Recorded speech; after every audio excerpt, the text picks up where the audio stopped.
Bien, bonjour à tous et bienvenue pour la revue d'actualité de l'OCIR du mois d'avril qui couvre le mois de mars écoulé. Alors donc traditionnellement nous commençons par les bulletins Microsoft et puis donc je laisse Aurélien. Tout à fait. Alors déjà un petit point sur les fins de support des différents produits Windows, puisque en effet Microsoft a annoncé la fin du support pour tout ce qui va être les Windows version 19.09. Ce qui signifie que du coup ils ne recevront normalement de mise à jour de sécurité. Oh, t'inquiète. Et puis ensuite quelques produits à type SharePoint, etc. Et donc effectivement nous sommes par là et effectivement Windows 10 18.09 sera bientôt en fin de support. Donc attention.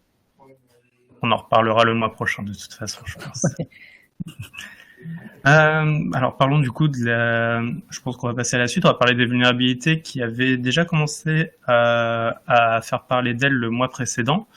Donc en mars, on a vu plus de 89 vulnérabilités corrigées, dont 10 critiques. Celles qui sont à retenir, c'est celles qui affectent Exchange, qui permettaient du coup à un attaquant de faire plein de choses. Globalement, on va dire de prendre la main sur le serveur, mais également d'accéder à des boîtes mail, d'exfiltrer des informations. C'est un petit peu un pawn tout en un. Donc, ce qui est assez intéressant, c'est la manière dont ça a été découvert. Donc, il y a le chercheur OrangeSide chez DevCore qui avait du coup préparé tout un scénario d'exploitation.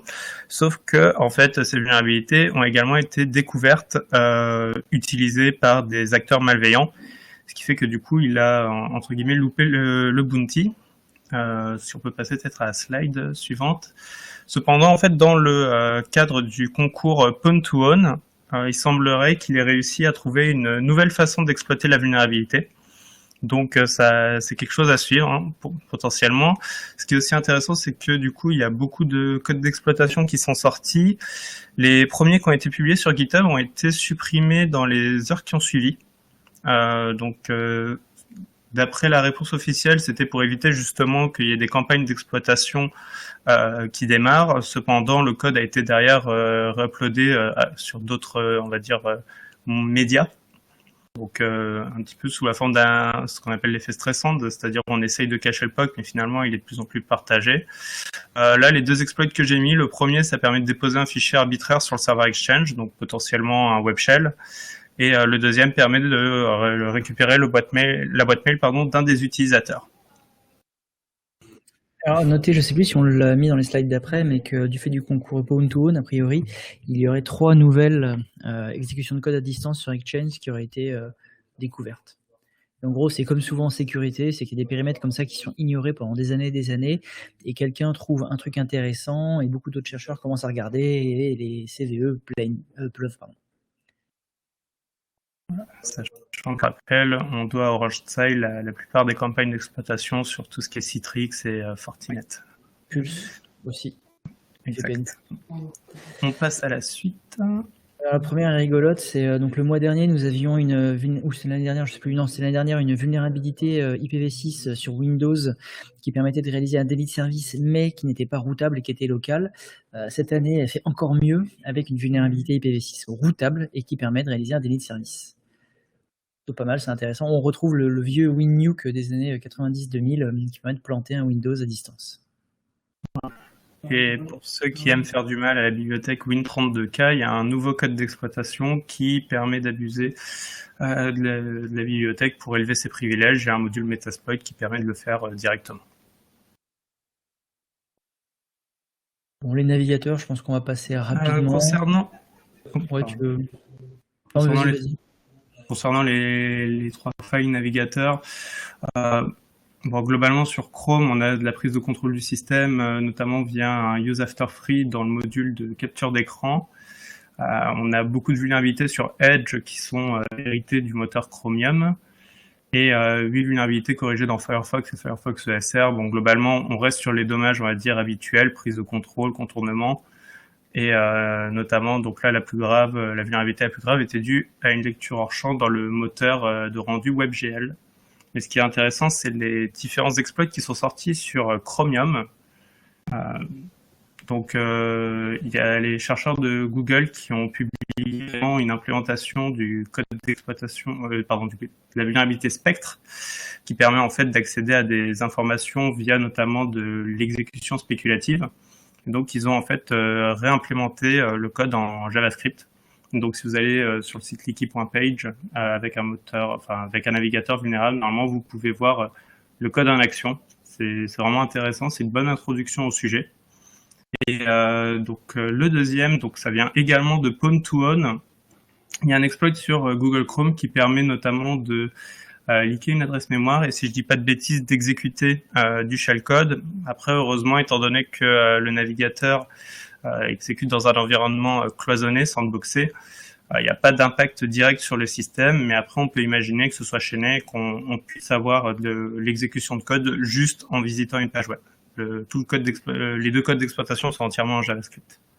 Et sachant que tous les mois, nous avons quasiment 10 à 20, voire 30 vulnérabilités Chrome, des fuites de mémoire ou des fuites sorties de la sandbox, il y en a tous les mois, donc il suffit de la chaîner avec ce type de vulnérabilité. Ça, c'est juste un exploit l'exploit de VMware vSphere qui a été présenté donc il y a le mois dernier, qui a été intégré dans Metasploit.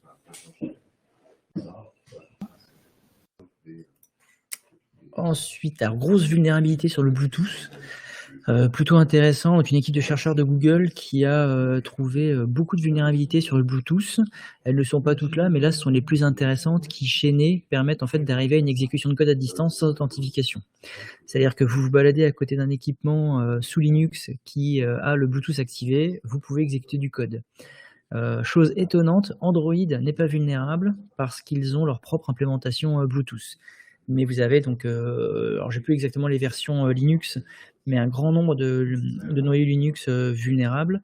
Et ces noyaux, vous pouvez les retrouver sur plein de petits équipements entre guillemets connectés. Ça peut être des casques, des enceintes, des systèmes de vidéosurveillance, des caméras, des choses comme ça.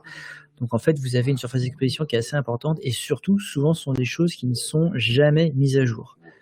Donc voilà, plutôt intéressant. Moi, j'ai le cas pour une société du luxe qui a des équipements de vidéo en boutique qui communiquent essentiellement par Bluetooth et qui sont totalement vulnérables. C'est-à-dire qu'en se baladant dans la rue, on peut projeter ce qu'on veut sur les vitrines des boutiques de cette entreprise. Bon, Cisco, quelques vulnérabilités. Comme d'habitude, pour Cisco SD-WAN, c'est en envoyant un paquet spécifiquement conçu. Pour Jabber, c'est en envoyant un paquet XMPP spécifiquement conçu. Et sur notamment l'orchestrateur Cisco, on a possibilité de contourner la mire d'authentification et à partir de là, du coup, on accède directement à l'interface d'administration. Côté F5, une vingtaine de vulnérabilités, donc 21, dont surtout 2 injections de commandes à distance sans authentification, donc qui permettent d'exécuter une commande, et donc ce qui est plutôt stable, plus stable qu'une exécution de code, et ensuite pas mal de buffer overflow, donc voilà, beaucoup de vulnérabilités assez importantes pour un équipement de sécurité, parce que ça touche en particulier le module ASM, je crois, de mémoire. Et également des vulnérabilités sur Fortinet, donc firewall et autres. Pas mal de vulnérabilités sur les équipements de sécurité, mais finalement, j'ai l'impression d'être déprimé en disant ça, mais finalement, comme quasiment tous les mois.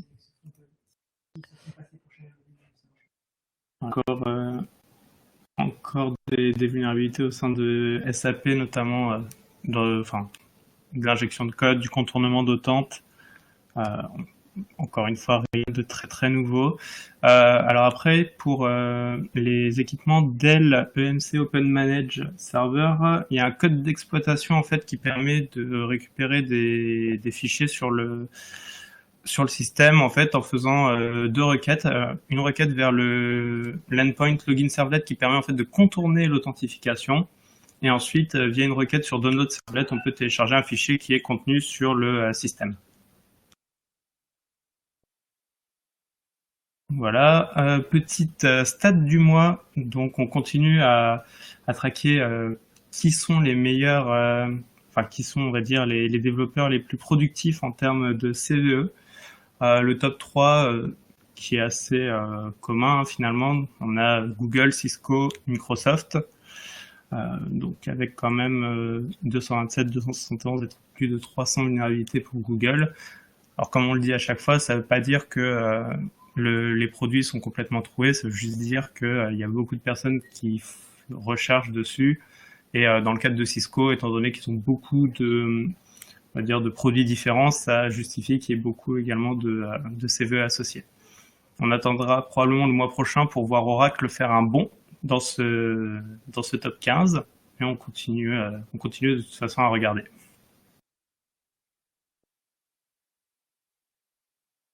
Et donc piratage, nous allons commencer par deux beaux piratages ou jolies fuites de données.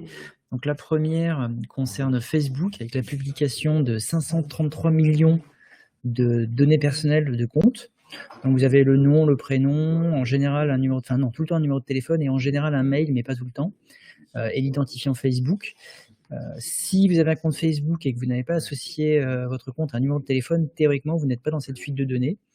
Il y a donc dedans, il y a des fichiers par pays, il y a une centaine de pays, bon, quasiment tous les pays de la planète. Alors je me suis amusé, vous voyez sur les captures d'écran en bas, à essayer de récupérer des informations intéressantes sur les personnes. Donc j'ai regardé par exemple Paul Bismuth, donc qui est bien dans la base de données. Nous avons également Nicolas Ruff et notre cher Hervé.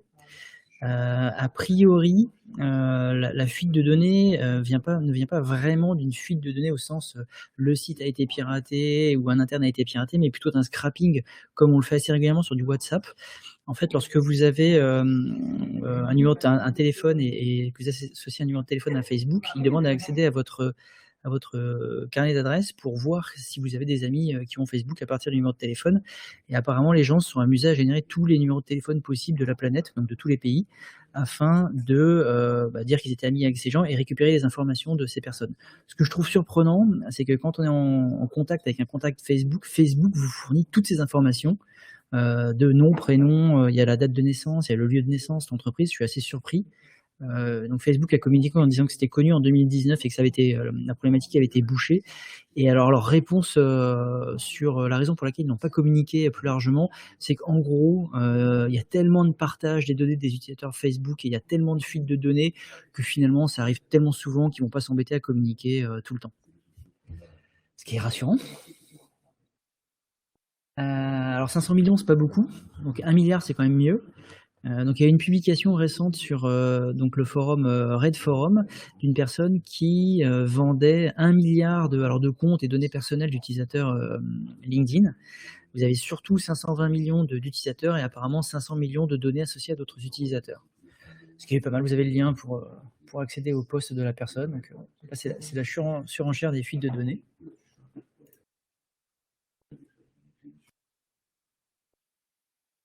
Vas-y. Alors, deux piratages pour continuer. Donc, tout d'abord, le piratage d'Ubiquiti, qui est une entreprise qui font des routeurs et différents objets connectés, qui globalement, alors, on l'a appris assez récemment parce qu'il me semble qu'il y avait eu un whistleblower, enfin un lanceur d'alerte qui avait justement commencé à parler sur ce sujet-là. Donc, apparemment, l'éditeur avait été compromis. Il y avait une backdoor qui avait été trouvée sur leur système d'information. Et en fait, à la découverte de cette backdoor, globalement, les attaquants ont envoyé une demande de rançon à l'éditeur en leur disant qu'il y avait une seconde backdoor sur le système, qu'ils avaient exfiltré du code source et que globalement, s'ils ne payaient pas la rançon, ils allaient revenir, entre guillemets. Donc, ce qui est assez intéressant, du coup, c'était vraiment l'enquête de Brian Krebs dessus. Et le deuxième sujet, donc là vous pouvez voir, c'est un commit qui a été sur les serveurs c'est pour PHP, notamment sur leur site git.php.net. Donc en fait, il y avait dans zlib.c un ajout de code qui, globalement, si on faisait une requête avec dans les headers une valeur HTTP user agent avec 2T, on pouvait exécuter du code. Et en fait, ce qui est assez amusant, c'est que quand on regarde dans le try, on voit qu'il y a une mention en disant remove this sold to Zerodium. Donc on pense que il y a la personne qui a trouvé une vulnérabilité et qui en a profité pour laisser un petit troll. Après, ce qui est assez intéressant, c'est que les développeurs de PHP ont décidé de, entre guillemets, profiter de cette expérience pour en fait lancer une migration totale vers GitHub, parce que apparemment il y avait certaines problématiques de sécurité sur leur site Git.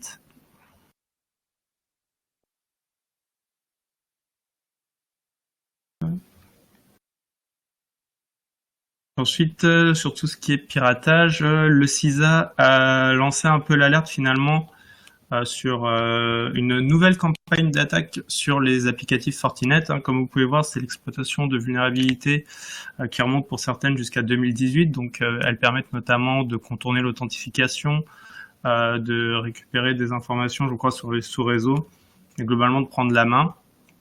Et en fait, dans le même temps, il y a donc le CISA avec Onapsys qui ont fait une sorte de livre blanc sur l'exploitation des systèmes SAP.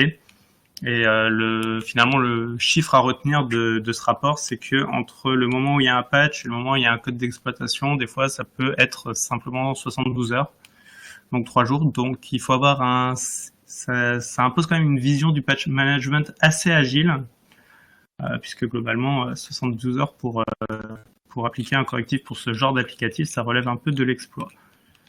En ce qui concerne sinon le groupe Silverfish, donc il y a un rapport qui est sorti donc sur un nouveau groupe APT qui serait potentiellement lié à Evil Corp, qu'on connaît aussi sous le nom de TA505. Et ce qui était assez intéressant, c'était de voir un peu le modus operandi et comment est-ce que les chercheurs ont réussi à lier le groupe d'acteurs aux autres groupes APT déjà connus. Et ce qui était notamment intéressant à voir, c'était notamment qu'il y avait l'utilisation de domain fronting, un certain durcissement au niveau du C2 pour éviter de leak des infos, et après l'utilisation de divers outils open source comme C3 et Cobalt, parce qu'on ne change pas une équipe qui gagne. Et donc le rapport là en TLP White, c'était assez intéressant puisque quand il est sorti, il y avait eu quand même quelques allégations qui avaient été faites, mais étant donné que les IOC qu'ils avaient découverts n'étaient pas nécessairement bloqués dans le temps, notamment au niveau des noms de domaine, en fait, ils étaient plus d'actualité, donc il y avait des recoupements qui avaient plus vraiment de sens à ce niveau-là. Mais bon, depuis, il y a eu des erratums, et c'est une lecture assez intéressante que je recommande. La troisième information de cette slide, donc c'est toujours en lien avec donc BazarLoader, qui a potentiellement des liens avec le groupe TrickBot, donc qui sont connus notamment pour établir des premiers accès pour d'autres acteurs malveillants, qui désormais font un nouveau type de scam où en fait dans le mail de phishing initial, ils laissent un numéro de téléphone que les victimes peuvent appeler. Et en fait, ça va les renvoyer vers un call center anglophone où la personne à l'autre bout du fil va en fait guider sa victime pour qu'elle télécharge puis qu'elle ouvre une pièce jointe malveillante. Donc ça rappelle un petit peu les scams où justement on était votre PC est compromis, installez notre antivirus, sauf que là c'est plus pour déployer les backdoors.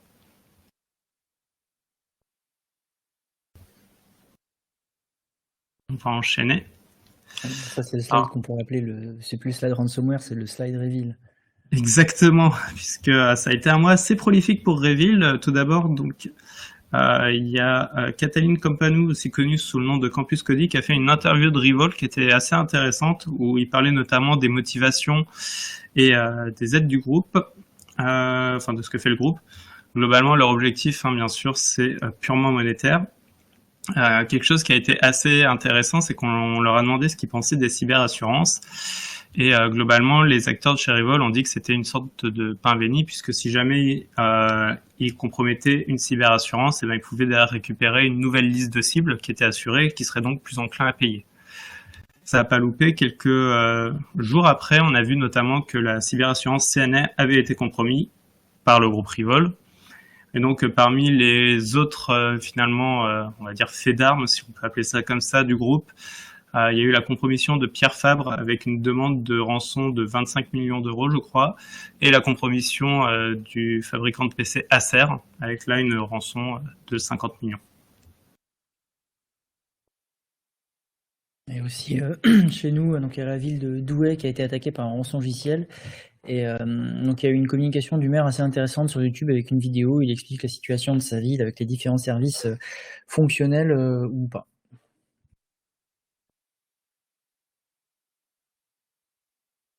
Alors là, dans la partie Hack 2.0, 3 éléments qui étaient assez amusants ce mois-ci. On a vu une nouvelle technique d'attaque qui utilisait en fait l'infrastructure de GitHub via les GitHub Actions, qui sont en fait des sortes de, entre guillemets, d'actions qu'on prend. Je crois que c'est dans des démarches de CI, d'intégration continue. En fait, quand on fait une merge request, typiquement, ce que GitHub peut faire, c'est tenter d'exécuter le code pour voir si ça tourne, si ça respecte certains critères. Et donc, en fait, il y a différentes personnes qui ont réussi à trouver un moyen d'abuser de ce mécanisme pour, en fait, lancer des mineurs, des crypto-miners. Et donc, en fait, ce qui est intéressant, c'est que ces crypto-miners sont lancés depuis des VM appartenant à GitHub. Donc, ça vient directement de l'infra de GitHub. Et donc, c'était possible, en fait, de lancer l'exécution de ces codes-là juste avec une pull request. Donc, on a des mecs qui ont créé un compte et qui se sont mis à faire 50 pull requests à droite à gauche, où justement les GitHub Actions étaient supportés pour miner des crypto-monnaies. La deuxième vulnérabilité, ça concerne Mac OS X et plus particulièrement son éditeur de texte TextEdit. Globalement, en fait, le fichier, dans le fichier TXT, en fait, si on met globalement dans les premiers caractères, globalement les caractères qui indiquent que c'est un fichier HTML, on peut en fait faire une sorte de confusion de type, si on peut appeler ça comme ça. Et donc, on peut se débrouiller via la ligne que j'ai mis, en fait, à forcer le fichier TextEdit, à aller faire une requête vers le site, donc avec notamment le file // et que, à travers ça, en fait, juste en ouvrant un fichier texte, on peut récupérer des informations. Et donc, il y avait également un autre scénario d'exécution où la personne réussissait carrément à exfiltrer un fichier vers son serveur grâce à ces mécaniques. Le dernier, c'est un petit fail de nos amis anglais qui ont lancé une nouvelle agence de sécurité. Sauf que, en fait, lors du communiqué de presse initial, il y avait une adresse qui avait été communiquée, mais le nom de domaine n'avait pas été enregistré, ce qui fait qu'il y a un chercheur en sécurité qui s'est amusé à le rajouter, à l'enregistrer, à rediriger vers son blog. Et donc, à partir de là, il en a profité pour faire un petit peu de sensibilisation sur pourquoi il faut faire attention quand on communique. Depuis, il y a d'autres chercheurs qui se sont amusés notamment à enregistrer des noms de domaine très proches, notamment ukcybersecurity.uk. Et donc, même si le chercheur a rendu le domaine initial, on va dire, aux acteurs, quand je suis allé vérifier le site hier, il était down. Donc, c'est un lancement difficile pour eux, mais on leur souhaite tout le succès. Ensuite, Hack 2.0 la suite.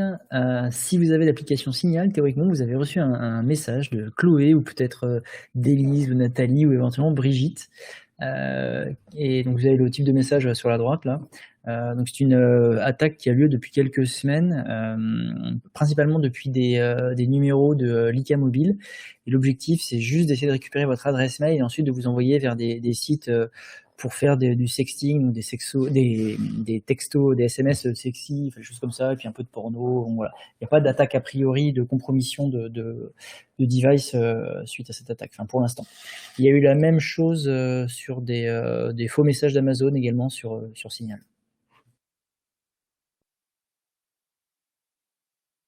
Alors, concernant des publications, il y a les chercheurs d'Analyst One qui sont revenus un petit peu sur le cartel Maze. On en parlait dans une autre revue d'actualité, où en fait, globalement, il a essayé de voir les liens entre les différents acteurs, donc notamment Wizard Spider qui est associé au Ransomware County, ou encore les acteurs qui sont liés à Ragnar Locker ou Egregor encore. Globalement, ce qui ressort de cette analyse, c'est que le cartel Maze n'est pas vraiment un cartel dans la mesure où il n'y a pas de partage des biens, pas de partage financier, mais c'est plus, on va dire, un échange de connaissances ou de méthodologie entre les différents acteurs. Mais c'était quand même intéressant de voir les différents liens qu'ils ont faits. Et ensuite, l'INRIA a publié un white paper sur finalement les fichiers PDF et les différentes métadonnées qui peuvent donner des informations, notamment sur la version utilisée ou encore l'environnement où a été créé le fichier, ce genre d'éléments. Et donc en fait, ce qui ressort, c'est que globalement 3 fichiers sur 4 contiennent des informations sur les créateurs du document. Et globalement, parmi les différentes agences de cybersécurité, l'ANSSI fait partie des bons élèves.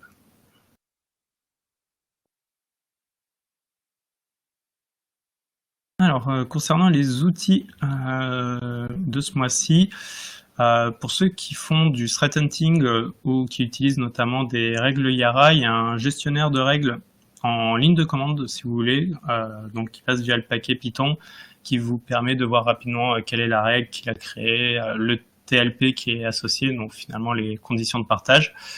C'est assez intéressant. Vous avez également Mihari qui vous permet de surveiller en continu différents flux OSINT avec possibilité d'alerting, notamment Slack, ou je crois que ça peut même être lié à un DHive. Et il y a également une interface web. Et vous avez également du coup un simulateur de ransomware, donc c'est une sorte de logiciel que vous allez mettre qui vont essayer notamment soit d'écrire des clés de registre, soit de faire des techniques d'évasion de virus avec du process hollowing, encore essayer de chiffrer des fichiers, bon bref, ce qui ressemble globalement à un ransomware pour voir si vos différentes solutions de DR Next Generation peuvent gérer ces cas-là. Et le dernier que j'ai trouvé vraiment intéressant pour le coup, je ne sais pas encore si c'est très exploitable, c'est les chercheurs de Microsoft qui ont publié un nouvel outil qui s'appelle Cyber Battle Sim, qui est en fait une sorte d'environnement vulnérable avec une IA. Et donc globalement, vous avez tout un framework qui vous permet de générer des environnements avec différents types de vulnérabilités, réutilisation d'identifiants, vulnérabilité logicielle, ce genre d'éléments. Et donc à partir de là, vous pouvez faire une sorte de, vous pouvez, je crois, définir une sorte d'IA qui va essayer de voir si elle peut exploiter. Et c'est assez intéressant puisque du coup tout le système est représenté sous la forme d'un graphe. Et vous pouvez en fait voir différentes utilités via des notebooks. Pour ceux qui connaissent, vous pouvez en fait avoir une instance Jupyter Notebook et à partir de là interagir avec tout le framework Cyber Battle Sim. En tout cas, je pense que c'est quelque chose qui est assez intéressant à voir. Ensuite, gros événement du mois, donc l'incendie chez OVH qui a quasiment totalement détruit le data center SBG2 à Strasbourg. Donc a priori ce serait à cause d'un onduleur qui aurait pris feu. Donc je sais plus quels étaient les chiffres, mais il y a des centaines de milliers de sites qui sont tombés, donc c'est assez important. Moi j'ai surtout vu beaucoup de critiques un peu idiotes qui accusaient en fait OVH de ne pas avoir mis en place de sauvegarde, des choses comme ça, alors qu'en fait la plupart des services hébergés qui critiquaient ça, c'est des services en IaaS, donc qui étaient à la main des clients. Et les gens comparaient à des services SaaS chez AWS, on disait ouais mais chez AWS on a des sauvegardes automatisées, des choses comme ça. Oui mais enfin le truc c'est que c'est des choses qui sont une comparaison de choses qui sont totalement différentes. Mais bon c'est un peu triste pour OVH, surtout que je crois que c'était le jour où ils annonçaient leur future introduction en bourse. C'était pas le jour de l'introduction mais de l'annonce de l'introduction en bourse. Voilà, ça a été un peu compliqué pour eux, ils ont mis un peu de temps à rétablir. Il y a, sur Twitter, vous avez pas mal d'éléments de vidéos, de photos, à la fois de l'incendie et ensuite des méthodes qu'ils ont utilisées pour récupérer une partie du matériel, nettoyer les cartes mères, des choses comme ça. C'est plutôt intéressant. Et surtout, penser à avoir des sauvegardes et de la redondance sur des sites éloignés physiquement. Côté business, alors ThreatIQ, ça oui, c'est toi qui l'avais noté. Ouais, ça, ThreatCaution a réussi à faire une levée de fonds de 22 millions de dollars, après globalement une bonne performance en 2020, donc ça, pour continuer en fait leur croissance. Et aussi Glimpse, donc, qui est venu présenter à l'OCIR en septembre, qui vient d'annoncer une levée de fonds de 6 millions, je crois que ça date d'hier. Et l'autre point assez récent, c'est la validation par Bercy du rachat de Screen, une solution de RASP, WAF intégrée à l'application, par Datadog, donc société américaine, new-yorkaise, mais fondée par des Français. Alors ça, la suite, j'aurais presque pu le mettre dans Troll. Je ne sais pas si vous connaissez Gaia X, qui est un espèce de projet de développement d'un cloud computing européen souverain. Et la liste des membres a été publiée. Donc parmi les membres, vous voyez Palantir, donc société bien sûr européenne, Huawei, AWS, Google, etc. Donc que des sociétés 100% européennes et souveraines. C'est magnifique. Donc je me suis permis de faire une petite amélioration du logo de Gaia X qui me paraît plus à même de représenter la réalité du sujet.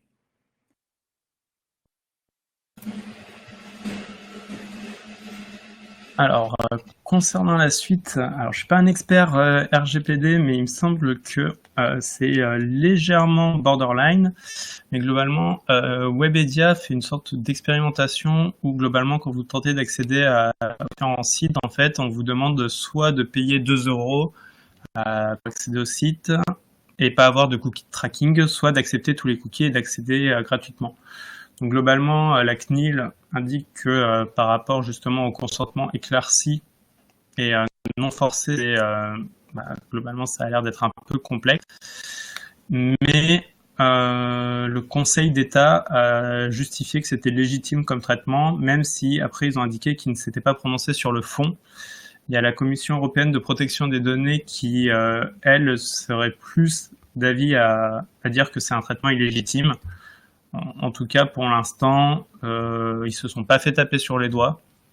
Donc, si vous tentez d'accéder aux différents sites du groupe, donc notamment jeuxvideo.com, je crois qu'il y a Allociné ou Marmiton, vous allez avoir ce genre de pop-up. Après, de ce que je me souviens, ils vont se faire taper dessus parce que en fait, tu dois pouvoir accepter ou refuser.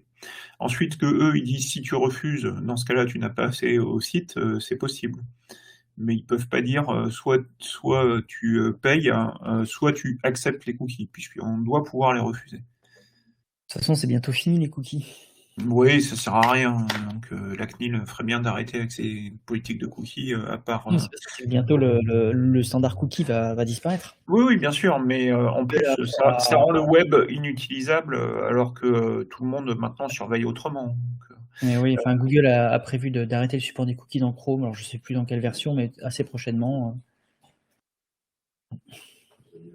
Et donc, pour ceux à qui justement ces interfaces d'acceptation ou de refus de cookies manquera, vous avez un petit jeu sur cookie-consent-speed.run où globalement le but du jeu c'est d'essayer de refuser tous les cookies sur une interface, on va dire, avec quelques dark patterns. Voilà. Mon record c'est 38 secondes. Bon courage. Ça c'est juste pour les juristes. Apparemment le responsable juridique de Google qui s'est un peu énervé contre Microsoft avec un petit texte critiquant les pratiques de Microsoft alors que Google fait pire, donc je trouvais ça assez rigolo. Et le dernier, c'est il y a quelques, alors je sais plus en quelle année c'était, je crois que c'est 2020 ou 2019, une personne chez Tesla, enfin un Russe qui a essayé de soudoyer un salarié de Tesla pour plugger une clé USB dans un équipement chez Tesla pour compromettre le SI. Donc il s'est fait arrêter et alors ça a été marqué jugé, mais je crois que c'est juste il a plaidé coupable et je crois que ça n'a pas encore été jugé. Ah, ok. Ah, en effet, ouais, il a plaidé coupable. Ouais. Bon, il sera jugé prochainement.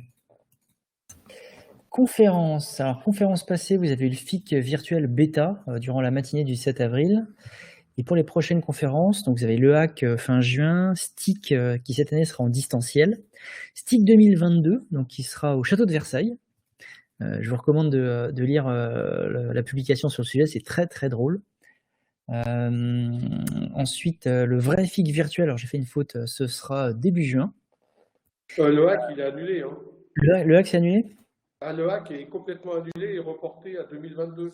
Ok, bon, je corrigerai. Et le FIC, qui donc devait avoir lieu fin janvier, qui a été décalé en avril, qui a été décalé en juin, qui a été décalé en septembre. Je ne sais pas si ça a encore été officialisé, mais donc le FIC sera décalé en septembre. C'est officiel. Ça a été officialisé ? On a reçu les mails d'aujourd'hui. Ok, très bien. Bon, bah voilà, c'est officiel. Donc je ne sais pas si ça aura vraiment lieu en septembre ou si ça sera à nouveau décalé, peut-être en novembre et ensuite en janvier. Dans tous les cas, on aura l'information dans votre revue d'actualité préférée. Tout à fait. Oh là là, quelle belle publicité, bravo. Alors, la revue, la partie troll et divers. Bon, vas-y, je te laisse faire celle-là. Alors, Lycée Council, qui est du coup l'organisme de formation qui propose différentes certifications, comme notamment le CEH, qui a fait finalement une sorte de promotion avec un petit sondage sur LinkedIn pour pour notamment, je crois, tout ce qui va être un peu la place des femmes dans le monde cyber. Hein. Il y avait toute une campagne de com qui était faite, notamment des tweets épinglés. Et donc, pour essayer de faire la promotion, ils ont fait le sondage suivant. Quels est, selon vous, les challenges les plus communs auxquels doivent faire face les femmes dans le domaine de la cybersécurité? Et donc, les réponses, c'est soit les hommes peuvent faire ce job, soit les femmes ne peuvent pas faire ce job, ou alors les femmes ne sont pas assez encouragées. Donc ça a fait un petit tollé, les gens se sont un peu indignés dans la communauté InfoSec, et à raison. Certaines personnes ont donc essayé un petit peu de pointer du doigt que c'était pas nécessairement la bonne façon de faire. Le truc, c'est que sur Twitter, du coup, la réponse a été assez immédiate. Le compte de Lycée Council a bloqué finalement personne. Et donc, suite à cette mauvaise publicité, le PDG de Lycée Council a dû faire un communiqué indiquant qu'effectivement, c'était pas la bonne façon de faire, qu'ils ont fait une erreur. Ce qui est assez intéressant, c'est que derrière, il y a eu des articles qui ont été faits. Et la personne qui s'est occupée de ce sondage a dit qu'en fait, ça pouvait pas être sexiste parce que l'équipe qui s'est occupée de ce sondage était une équipe de femmes. En effet, ça met un peu d'huile sur le feu. Après, du coup, depuis cette erreur de communication, le tweet là qui est mis en avant sur la page Twitter d'IC Council, c'est un tweet qui est en fait le communiqué du PDG. Ensuite, Légifrance a publié de nouvelles traductions sur des termes anglais liés à la cybersécurité, en particulier Zero Day. Et Zero Day a été traduit par faille non corrigée, ce qui est très très éloigné du véritable sens de Zero Day. Alors en fait, dans la version de la définition plus détaillée, ça se rapproche un peu plus de la vraie signification de Zero Day. Mais Zero Day, ce n'est pas une faille non corrigée, c'est plutôt une faille qui est inconnue, tout du moins de l'éditeur ou connu de très très peu de personnes, et qui effectivement n'est pas corrigé, mais en fait ce n'est pas juste une faille non corrigée. Donc c'est important d'avoir les bonnes définitions des bons termes, parce que ça permet ensuite de parler de la même chose. Deuxième point, c'est une interview de Eric Léandri, ancien PDG de Quant, qui lance une société avec une solution qui permet de remplacer les VPN actuels, parce que ces solutions des entreprises, donc qui permettent de sécuriser les connexions des entreprises, présentent le défaut de collecter et revendre vos données. Et oui, donc vous ne le saviez pas, mais toutes les entreprises qui ont des VPN qui permettent d'accéder à un système d'information revendent bien sûr les données des salariés. Donc c'est n'importe quoi, et ça méritait d'être dans le troll. Ensuite, Guillaume Poupard sur LinkedIn a publié un petit message pour fêter ses 7 ans à la tête de l'ANSSI. Alors le message, en fait, c'est l'image qui est à droite. Et ce qui est surprenant, c'est que donc il a juste envoyé un petit message merci avec un QR code. Et le QR code pointait vers un message hébergé sur eQR Code, dans lequel il y avait un message un peu plus long. Et j'ai mis en gras les parties les plus intéressantes. Et je vous le lis, donc, et même si certains n'ont encore rien compris, s'ingénier, nous ralentir, voire même nous trahissent, sont des mots quand même assez forts. Je ne sais pas qui les vise avec ces mots-là, mais c'est quand même assez étonnant de voir ce type de message de sa part, mais c'est plutôt une bonne chose, parce qu'effectivement, il y a beaucoup de gens qui trahissent et qui ralentissent ceux qui essaient de bien faire dans le domaine de la cybersécurité. Donc bravo à Guillaume pour ce message. Alors ça, c'est une problématique qui date d'hier ou d'avant-hier, je ne sais plus. Donc si vous avez des VPN Pulse, il y a eu le certificat qui permet de signer l'exécutable que vous téléchargez lorsque vous essayez de vous authentifier directement sur le site web. Le certificat a expiré et il y avait un bug dans l'application qui ne vérifiait pas la date de signature, mais plutôt la date du certificat, ce qui faisait que tous ceux qui essayaient de se connecter sur leur VPN Pulse d'entreprise, je crois que c'est hier, ne pouvaient plus accéder à leur système d'information. Le VPN ne marchait plus.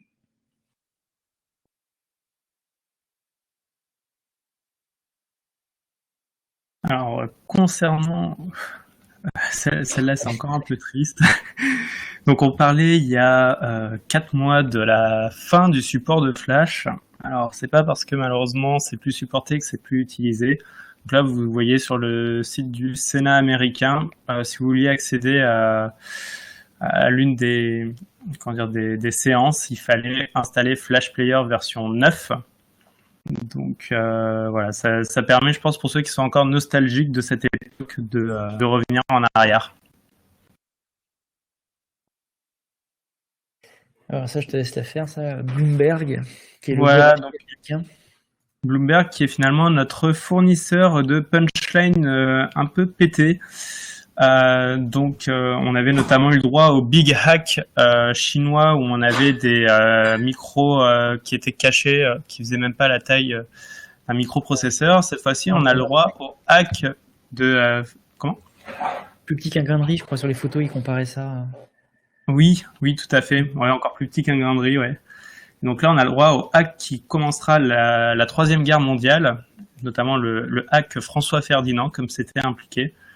En soi, le message est assez standard, hein, comme quoi on peut faire des opérations de déstabilisation via ça. C'est juste la formulation qui était assez fun. Et donc, je me suis permis de faire une petite échelle, qui est l'échelle de la cyberdouille. Donc, on part de la cyberattaque. Et plus on grimpe, plus on va plus loin. Donc, on avait eu le droit aussi au Cyber Pearl Harbor de la part du Parisien, au Cyber Tchernobyl. Là, on est à la cyberguerre mondiale. Préparez-vous, hein, mettez-vous dans vos cyberbunkers pour la prochaine cyberapocalypse. Et avant-dernier slide, donc pour ceux qui étaient présents à la revue de janvier dernier, nous avions fait un bilan des problématiques de sécurité 2020 et nous avions conclu donc par cette image en espérant que 2021 soit mieux que 2020 et en prenant l'expression et si jamais 2021 dit hold my beer à 2020. Alors donc 2020 c'était une année assez chargée avec beaucoup de vulnérabilités assez critiques, donc je vous en ai mis quelques-unes là, l'attaque SolarWinds, etc. Et en fait, on se rend compte que 2021 a répondu avec une quantité folle de exécution de code à distance sans authentification sur beaucoup de périmètres, sur des fuites de données qu'on a vu tout à l'heure sur Facebook, Daedalus le mois dernier et LinkedIn encore. Donc 2020 commence fort, très très fort. C'est même assez inquiétant et déprimant de voir cette accélération en termes de nombre de vulnérabilités et de problématiques de sécurité. Mais bon, on va essayer de pas terminer sur de la déprime. Prochaine réunion le 11 mai, donc toujours en visioconférence. Malheureusement, pas d'afterwork sur Q3, peut-être sur Q4 si les conditions sanitaires le permettent. Et voilà. Alors Vlad, il y a quand même une demande récurrente là dans les commentaires, donc je me permets d'intervenir. C'est que s'est-il passé au CNED ?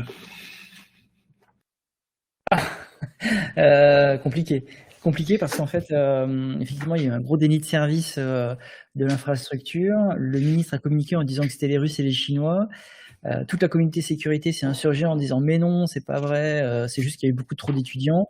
Et a priori, il y a quelques communications disant que finalement, un certain nombre d'IP chinoises et russes se seraient connectés en grand nombre sur l'infrastructure du CNED. Oui, mais ce qui ne veut pas dire que ce ne sont pas des étudiants français qui seraient passés par des VPN, n'est-ce pas ? Et le ministre a critiqué l'hébergeur qui est OVH, et ce qui fait que Octave Klaba a dû répondre par Twitter interposé au ministre en disant que non, ce n'est pas du tout de sa faute, ni des infrastructures OVH. Bah surtout que, alors je vais un peu plus loin parce que t'en as un petit peu moins que moi a priori, le service en cause n'est pas du tout hébergé par OVH, mais est un service créé par une société américaine hébergée sur AWS. Alors qu'est-ce que vient faire OVH là-dedans ? Rien du tout. Super. Donc, on a d'hypothétiques tentatives de déni de service non maîtrisées par peut-être des personnes provenant de Russie ou de Chine. Hein. On rappelle que la Russie, de mémoire, c'est un des plus grands possesseurs d'adresses IPv4 au monde. Et donc que surtout, vous avez peut-être vu passer, hein, il y a 215 millions qui n'ont pas été utilisés en 2020 par le ministère de l'Éducation nationale, 215 millions d'euros qui sont remis au budget global. Et donc on n'en a pas profité de cette année un petit peu catastrophique où on savait qu'on allait avoir besoin du télétravail, de l'informatique, des informaticiens, etc. pour mettre ce budget là où ça aurait pu être utile, sachant qu'on n'allait pas réouvrir de sitôt. Voilà, j'espère que ceux qui criaient à corps et à cri sur le CNED sont satisfaits du retour. J'ai vu aussi passer Natanz, mais Natanz pour moi c'était plus une opération de sabotage physique avec déplacement de personnes, je crois, un truc comme ça. C'était pas, je crois pas que ce soit informatisé. Voilà. Enfin, l'actualité, encore une fois, c'est pas une revue qui se veut d'être exhaustive. Nous essayons de sélectionner le plus intéressant ou le plus drôle, et effectivement, parfois, nous loupons certaines informations. On va en profiter pour teaser la prochaine revue d'actu. On parlera des vulnérabilités Namewreck qui ont l'air d'être un peu la suite de Urgent 11 et Ripple 20. Ne la loupez pas. Voilà, donc si vous avez des questions, n'hésitez pas dans le chat ou oralement d'ailleurs.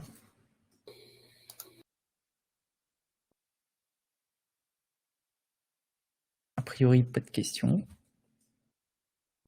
En tout cas, je vous remercie tous et puis bon après-midi. Merci beaucoup.